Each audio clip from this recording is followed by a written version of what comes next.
নমস্কার বন্ধুরা, WB pharmacy YouTube চ্যানেলে আপনাদের সকলকে আবারও স্বাগতম জানাই।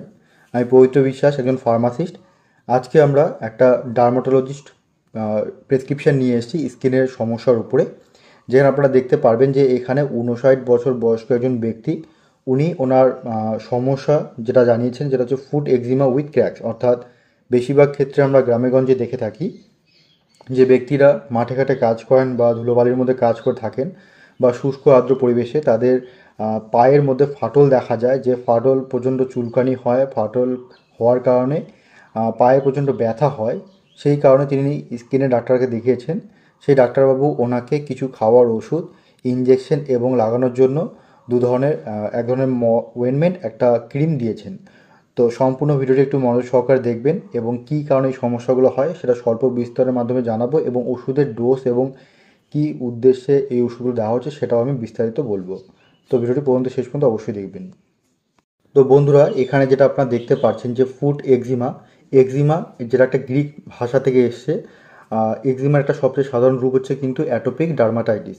অর্থাৎ এই অবস্থায় চুলকানি, ত্বক লাল হয়ে যাওয়া, শুষ্ক হয়ে যাওয়া বা ফাটল হয়ে যেতে পারে। যেরকম এখানে দেখতে পাচ্ছেন ফুট এক্সিমা, অর্থাৎ পায়ের গোড়ালিতে এটা হয়, বিশেষ করে এই ফাটলগুলো। তো সেই সমস্যা বিভিন্ন কারণে কিন্তু হতে পারে। এক হচ্ছে ব্যাকটেরিয়ার সংক্রমণের কারণে হতে পারে।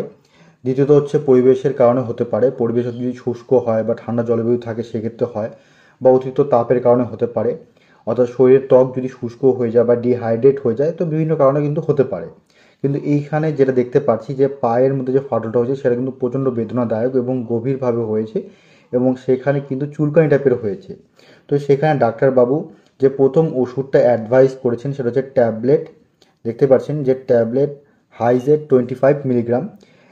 যে ওষুধটা অ্যাকচুয়ালি ট্যালেন্ট ইন্ডিয়া কোম্পানির তৈরি। খাওয়ার যে ডোজ বলা হয়েছে 1 ট্যাবলেট, একটি করে ট্যাবলেট ডেইলি অ্যাট নাইট, অর্থাৎ রাত্রিবেলা ঘুমানোর আগে একটা করে ট্যাবলেট সেবন করতে হবে। কতদিন? 20 দিনের জন্য। এবার আপনাদের প্রশ্ন হতে পারে যে স্যার এই হাইজেড 25 মিলিগ্রাম, এটা তো একটা কোম্পানির দ্বারা আহ, নাম দেওয়া, তো এটার মধ্যে জেনেরিক কম্পোজিশন কী থাকে? তো মনে রাখতে হবে এটার মধ্যে যেটা থাকে সেটা হচ্ছে হাইড্রোক্সিজাইন 25 মিলিগ্রাম থাকে। হাইড্রোক্সিজাইন যে প্রিপারেশনটা বলছি, এটা কিন্তু একটা anti histamine drug. Anti histamine যে নামটা আপনারা দেখতে পাচ্ছেন, এর কাজ হচ্ছে যে অ্যালার্জিক সিমটমসগুলো হয়ে থাকে পেশেন্টের পায়ের মধ্যে, যে ফুড একজিমা হয়েছে, অর্থাৎ ইচিং প্রবলেম, অর্থাৎ চুলকানি টাইপের লাল লাল হয়ে যাওয়া, র্যাশ হয়ে যাওয়া, এই সমস্ত জিনিসগুলো থেকে কিন্তু আরাম দেবে। অর্থাৎ অ্যান্টি হিস্টামিন কথাটার মধ্যে তার পরিচয় রয়েছে। হিস্টামিন মানে এক ধরনের কেমিক্যাল মেসেঞ্জার, যার কারণে এই চুলকানিগুলো হয় সেগুলো কিন্তু ব্লক করে দেবে, তার জন্য অ্যান্টি হিস্টামিন বলা হয়। অর্থাৎ এটা এক ধরনের মানে এই হাইড্রোক্সিজাইন যে প্রিপারেশনটা, এটা এক ধরনের কেমিক্যাল রিলিজ করবে, যার কারণে কিন্তু এই এ, যে অ্যালার্জি সিমটমসগুলো সেগুলো কিন্তু আর হবে না। তো এই ওষুধটার কিন্তু কিছু কমন সাইড এফেক্টস থাকে। অর্থাৎ এই ওষুধটা সেবন করলে একটু ঘুম ঘুম ভাব চলে আসে। অনেক সময় অনেক পেশেন্ট দেখা যায় কনস্টিপেশন, অর্থাৎ পায়খানা শক্ত হয়ে যাওয়া বা পায়খানা ঠিকমতো ক্লিয়ার হচ্ছে না। অনেকের কিন্তু বমি ভাব হতে পারে, এবং সেই সমস্ত ব্যক্তিদেরকে সাবধান করে দেওয়া হয় যারা মদ্যপান করেন বা বাইক চালাচ্ছেন বা গাড়ি চালাচ্ছেন। তাদেরকে এই ওষুধ সেবন করে মদ্যপান করা বা গাড়ি চালানো থেকে বিরত থাকতে বলা হয়। কারণ এখানে একটা সাইড এফেক্টস রয়েছে সিডেশন, অর্থাৎ ঘুম ঘুম ভাব, যার কারণে কিন্তু বিভিন্ন রকম দুর্ঘটনা বা মদ্যপান করলে কিন্তু সেক্ষেত্রে নেশাটা চরম বা অন্যরকম পরিস্থিতি, খারাপ পরিস্থিতি হতে পারে। তার জন্য কিন্তু অ্যাডভাইস করে দেওয়া হয়, সাবধান করে দেওয়া হয়। তারপর দেখুন বন্ধুরা, এখানে কিন্তু পেশেন্টটিকে 2 নম্বরে একটা ইঞ্জেকশন করার কথা বলা হয়েছে, যেটা হচ্ছে ইঞ্জেকশন ট্রাইকট 40 মিলিগ্রাম। যেটা হচ্ছে ভাইল ফর্মে রয়েছে, যে একটা ভাইল ইন্ট্রামাসকুলার, আইএম যে লেখা আছে ইন্ট্রামাসকুলার, আইএম মানে কি ইন্ট্রামাসকুলার, অর্থাৎ মাংসপেশিতে সরাসরি 90 ডিগ্রি অ্যাঙ্গেলে সিরিঞ্জের সাহায্যে ফুটিয়ে দেওয়া হবে ওয়ান্স, মানে একটাই মাত্র। এই ট্রাইকটটা কিন্তু ক্যাডলা ফার্মাসিউটিক্যাল লিমিটেড কোম্পানির তৈরি, যেটার কম্পোজিশন অ্যাকচুয়ালি হচ্ছে ট্রাই অ্যামসিনোলোন। 40 মিলিগ্রাম থাকে। এটা কিন্তু একটা স্টেরয়েড প্রিপারেশন। স্টেরয়েড কিন্তু বিভিন্ন উদ্দেশ্যে কিন্তু দেওয়া হয়। মেনলি এখানে যেটা দেওয়া হয়েছে সেটা হচ্ছে এই একই রকমভাবে যে ইনফ্লামেশনগুলো হচ্ছিলো পায়ের মধ্যে, জ্বালা বা রেডনেস ভাব বা ফুলে যাওয়া অ্যালার্জি সিমটমস হলো, সেগুলোকে সেই কেমিক্যাল মেসেঞ্জারগুলো যার কারণে এগুলো হচ্ছিলো বডিতে, পায়ের মধ্যে বিশেষ করে, সেগুলোকে ব্লক করে দেবে। সেই কেমিক্যাল মেসেঞ্জারগুলো প্রোডাকশনগুলোকে ব্লক করে দেবে, যার কারণে কিন্তু আর সেই ইনফ্লামেশনটা আর হবে না। সেটা ওয়ান্স, একবারই এই ইঞ্জেকশনটা করার কথা বলা হয়েছে। তারপর দেখুন বন্ধুরা, 3 নম্বরে পেশেন্টকে কী দেওয়া হয়েছে? ক্যাপসুল দেওয়া হয়েছে, বিকোসুল ক্যাপসুল। যে ক্যাপসুলটা একটি করে ক্যাপসুল ডেইলি প্রতিদিন একবার করে, অবশ্যই সেটা খাবার পর 20 দিন খাওয়ার কথা পরামর্শ দেওয়া হয়েছে। বিকোসুল এটা হচ্ছে একটা ফাইজার লিমিটেড কোম্পানির তৈরি। এটা একটা মাল্টিভিটামিন ফর্মুলেশন, যার মধ্যে ভিটামিন বি কমপ্লেক্স থাকে। কমপ্লেক্স মানে অনেকগুলো ভিটামিন, অর্থাৎ ভিটামিন বি 1 থেকে শুরু করে B 12, B 2, B 3, B 6, B 5, সমস্ত ধরনের ভিটামিনগুলো ইনগ্রিডিয়েন্টসগুলো থাকে যেটা দেওয়া হয়। এবং মনে রাখবেন এই যে ক্যাপসুলটা, এটা কিন্তু যে পায়ের ফাটল যে হয়েছে, পায়ের মধ্যে যে নতুন করে টিস্যু উৎপন্ন হওয়ার জন্য কিন্তু দেওয়া হয়েছে। এবং এটা অবশ্যই মনে রাখতে হবে যে বিকোসুল সবচেয়ে ভালো আরও দেওয়া হয় যাদের মুখের মধ্যে আলসার যাদের হয়, সেক্ষেত্রে কিন্তু দেওয়া হয়। আরও অন্যান্য কাজও রয়েছে।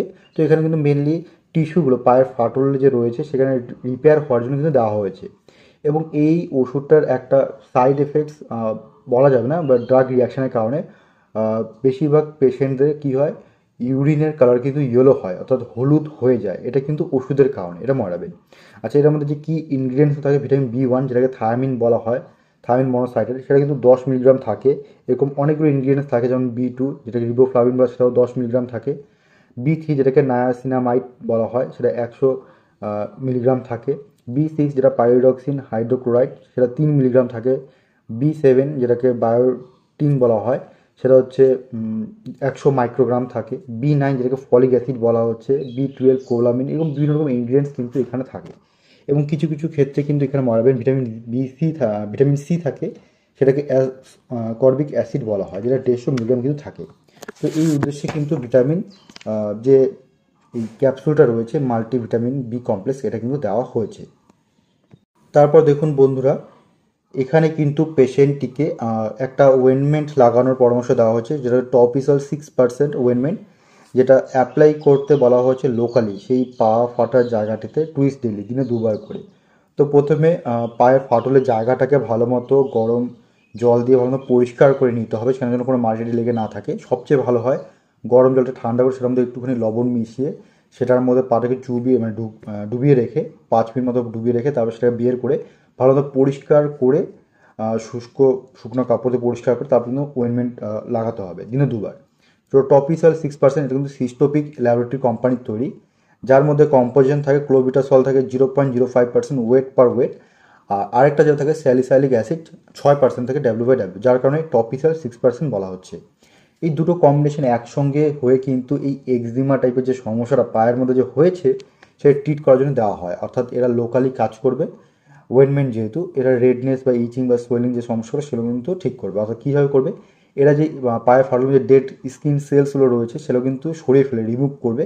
এবং মানে স্কিন বা ত্বকটাকে সফট নরম করার জন্য কিন্তু এটা দেওয়া হয়। ক্লোভিটাজল যেটা রয়েছে সেটা কিন্তু একটা স্টেরয়েড ড্রাগ, আর এবং স্যালিসাইলিক অ্যাসিড সেটা হচ্ছে একটা কেরাটোলাইটিক মেডিসিন। অর্থাৎ এটা কী করবে, মানে যে কেরাটিনগুলো রয়েছে, ক্ল্যাম্পসগুলো রয়েছে, সেগুলোকে ভেঙে ফেলবে, অর্থাৎ ডেড স্কিনগুলোকে রিমুভ করবে। এবং স্কিনটাকে, সেই ডেড স্কিনটাকে রিমুভ করার পর যে নতুন চামড়াটা থাকবে সেটাকে সফট করে দেবে। এবং সহজে যাতে, মানে এর এই স্যালিসাইলিক অ্যাসিডের আরেকটা কাজ, সেটা হচ্ছে কি, ক্লোভিটাজলকে অ্যাবজর্পশন হতে কিন্তু সাহায্য করে স্কিনের মধ্যে। এবং এরপর পেশেন্টটিকে যেটা দেওয়া হয়েছে, মনে করেন যে পা ফাটল রয়েছে, পা ফেটে গেছে সমস্যার কারণে বিভিন্ন, তো সেখানে তো ব্যথা হবে। সেই ব্যথা যদি খুব অতিরিক্ত হয়, তো অতিরিক্ত ব্যথা কমানোর জন্য ডাক্তারবাবু কিন্তু এখানে ফ্লেক্সন ট্যাবলেট দিয়েছেন। ফ্লেক্সন একটা কোম্পানি দ্বারা নাম, যেটা হচ্ছে অ্যারিস্টো ফার্মাসিউটিক্যাল কোম্পানির তৈরি। এই ওষুধটা এসওএস লেখা হচ্ছে। এসওএস মানে সাই ওপাসিট, একটা ল্যাটিন শব্দ থেকে এসেছে, অর্থাৎ প্রয়োজন হলে, যদি ব্যথাটা খুব বেশি হয়। এর মধ্যে, অর্থাৎ এই ওষুধটার মধ্যে যে কম্পোজিশন থাকে, আইবুপ্রোফেন থাকে 400 মিলিগ্রাম এবং প্যারাসিটামল থাকে 325 মিলিগ্রাম। আইবুপ্রোফেন এই ওষুধটাকে বলা হয় non steroidal anti inflammatory drug. অর্থাৎ এই ওষুধটা কী করবে, কক্স 2 এবং কক্স 1 উভয় এনজাইমের এগেনস্টে কিন্তু কাজ করে। অর্থাৎ তার জন্য এটাকে নন সিলেক্টিভ এনএসএআইডি গ্রুপের ড্রাগ বলা হয়। কক্স মানে কি, সাইক্লোঅক্সিজেনেস, যে এনজাইমগুলো কী করে, প্রোস্টাগ্ল্যান্ডিন সিক্রেশন হতে সাহায্য করে। প্রোস্টাগ্ল্যান্ডিন সিক্রেশন হওয়া মানেই হচ্ছে কিন্তু ইনফ্ল্যামেশন বা ব্যথা হওয়া। সেটা যখন হবেই না, তখন ব্যথাগুলো আর অনুভূতি হবে না। এবং প্যারাসিটামল মানে আপনারা জানেন প্রত্যেকে যে এটাকে অ্যান্টিপাইরেটিক এবং অ্যানালজেসিক বলা হয়, অর্থাৎ ব্যথাও কমায়, প্লাস ব্যথার কারণে জ্বর আসলে জ্বরটাও কিন্তু কমায়। তারপর দেখুন বন্ধুরা, এবং অবশ্যই বলে রাখি, এই ব্যথার ওষুধের সঙ্গে কিন্তু অবশ্যই পেশেন্টটিকে একটা করে গ্যাসের ওষুধ সেবন করতে হবে। নইলে কিন্তু পাকস্থলীর ইরিটেশন প্রবলেম বা আলসারের বিভিন্ন সমস্যা হতে পারে। তো সেক্ষেত্রে কিন্তু অবশ্যই ব্যথার ওষুধের সঙ্গে একটা করে গ্যাসের ওষুধ সেবন করতেই হবে।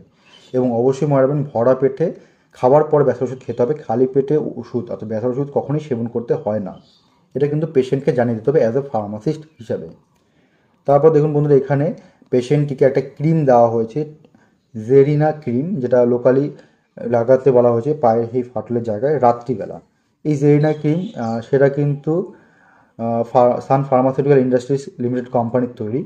তো এই ক্রিমটা লাগানোর যে নিয়ম সেটা হচ্ছে প্রথমে পাটাকে ভালো ধুয়ে ফেলতে হবে, পরিষ্কার করে নিতে হবে, শুষ্ক করে নিতে শুকিয়ে নিতে হবে। তারপর 1 থেকে 2 গ্রাম ক্রিম নিয়ে সেই পা ফাটা জায়গাটাকে ঘষে লাগাতে হবে।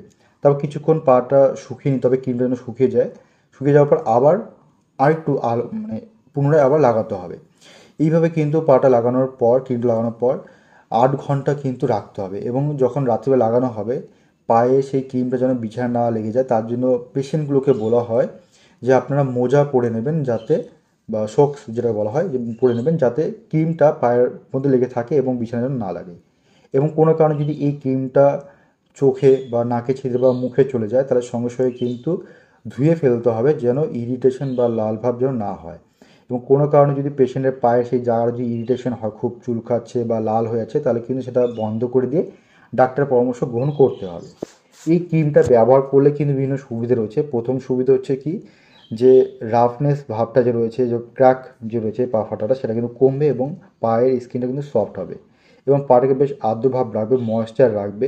সেটা আপনার পায়ে হোক বা হাতের কনুইতে হোক, যে কোনো জায়গায় সেটা লাগানো যাবে এবং ডেড স্কিন সেলগুলোকে কিন্তু রিমুভ করে ফেলবে। এবং এছাড়া আরও অন্যান্য বিভিন্ন কাজ রয়েছে। এইভাবে কিন্তু এই ক্রিমটা কিন্তু কাজ করবে। যদি কোনো কারণে কোনো পেশেন্টের শুধুমাত্র পা ফাটা থাকে, অন্য কোনো সমস্যা যদি না থাকে, তাহলে কিন্তু এই ক্রিমটা নর্মালি ব্যবহার করতে পারে। সেক্ষেত্রে অবশ্যই ডাক্তার পরামর্শ গ্রহণ করতে হবে। তো ধন্যবাদ বন্ধুরা সম্পূর্ণ ভিডিও দেখার জন্য। এরকম ভিডিও পাওয়ার জন্য অবশ্যই চ্যানেলটি সাবস্ক্রাইব করবেন। এবং প্রত্যেকটা মেডিকেল ছাত্রছাত্রীর উদ্দেশ্য বলা হচ্ছে, এই ভিডিওটি আপনারা শুধুমাত্র শিক্ষণমূলক হিসেবে গ্রহণ করবেন, কখনোই আপনারা ট্রিটমেন্ট করতে যাবেন না।